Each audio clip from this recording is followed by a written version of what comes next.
Si veritas per se nota esset, eloquentia superflua esset.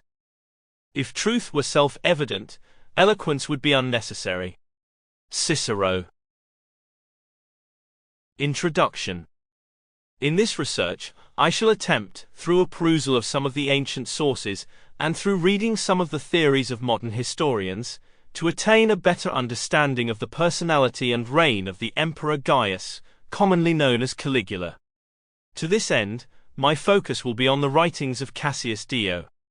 At the same time, I shall discuss of the life of Marcus Julius Agrippa I, and his relationship to Gaius, and show how an understanding of Agrippa and his relationship with Gaius might also throw some light on the personality and reign of the latter. Attempting to achieve a clearer understanding of the personality and 4-year reign of the third Caesar, Gaius Julius Caesar Germanicus, lived AD 12 to 41, reigned AD 37 to 41, popularly known by his childhood nickname of Caligula Buticans, requires a very cautious perusal of the primary sources. Most of the ancient sources on Caesar Gaius were written decades to centuries after his death, and seem to have become more exaggerated and distorted the more removed they are in time from the events they describe. Bissler 2013. All of these sources were written from some sort of biased perspective, and thus, much of their material cannot be taken literally. These materials must be read with caution since they often shed greater light on the thinking of their authors than on the historical facts.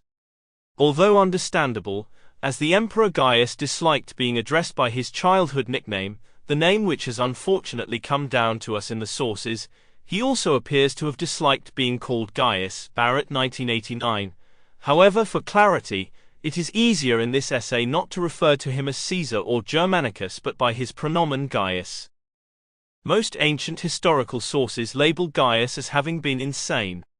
From an objective perusal of the sources, it appears that most of the examples of insanity seem to refer to Gaius' arrogance, and black and often spiteful sense of humor, as well as his interest in the Hellenistic arts. It also appears that most of the people he put to death were actually conspiring against him, and other Caesars, including his predecessors, found themselves in similar situations, as did his successor Claudius.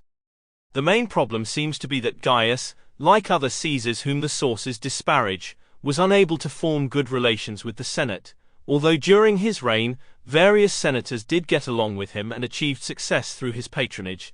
They later attempted to hide these details during the reign of his successor Claudius.